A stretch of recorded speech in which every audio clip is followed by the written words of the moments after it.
If a girl cancels your first date without good reason, text her this. Okay, cool. Thanks for letting me know. And that is all you need to say. The ball is in her court to let you know when she is free next if you want to give her another opportunity. If she cancels twice, text her this. Hey, I don't think it's meant to be. Take care. Guys, if you text her any of this stuff, in her eyes, you look weak, because it shows involvement on your part where there wasn't any on hers. So if she cancels on your first date, she's either not interested or she's playing games. In either case, don't even respond. Or, if you really do want to respond, post a picture with another woman. You'd be surprised, but some of them start chasing you after that. Passport bros are currently in the phase of around, and soon they will be in the phase of finding out. I just told a story about my dad is a passport bro, and I was talking to my mom the other day because she's finding this really funny. And she goes, you remember your uncle, I'm gonna call him Steve. Uncle Steve? I'm like, oh, Uncle Steve stayed with us for a bit. And she goes, yeah, because that man went to Asia. Like, all of the passport bros are getting mad and saying, my dad went to the Caribbean, and that was a mistake, because he should have gone to Asia. Well, I had an uncle who did go to Asia, and he went there, found a wife, they fell in love, and he brought her back to Canada. So they live in Canada for a little bit, and eventually she says, I want a divorce. Now my uncle, thinking he had bought himself a nice little wifey, starts going, no, I'm not divorcing you, and starts fighting her on it and saying he's not willing to do it. Of course, this is after she got citizenship. And then one day there's a knock on the door, and he opens the door, and the Yakuza is at his door. He thought he was making her the victim, but he was actually the victim in this situation. They told him, you get to choose. You live, or you sign everything over to her in the divorce. And he signed everything he owned over to her.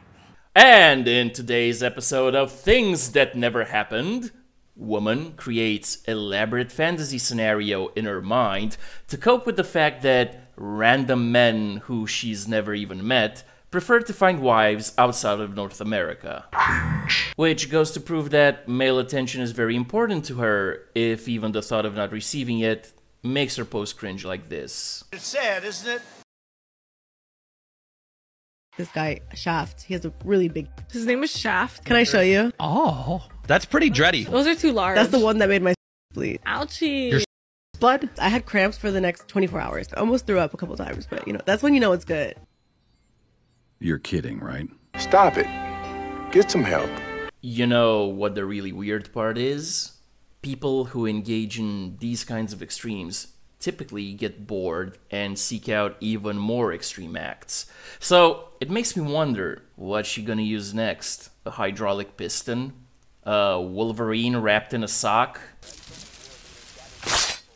Here's hoping she doesn't go full David Carradine.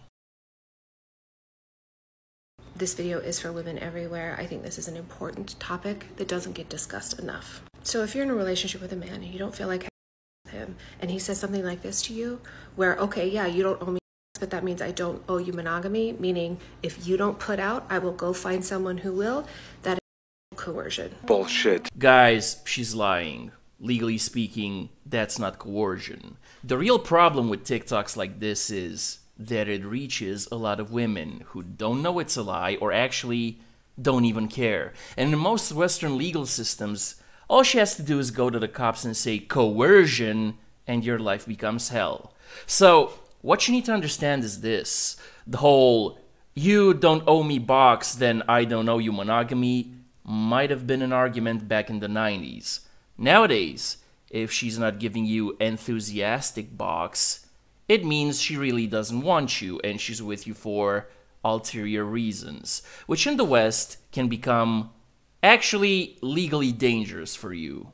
So if she's not giving you enthusiastic box, don't even have this argument with her. Dump her and get your needs met somewhere else. Because at the end of the day, your time is precious. So spend it with a woman that actually makes you happy. And that's the bottom line, 'cause Stone Cold said so.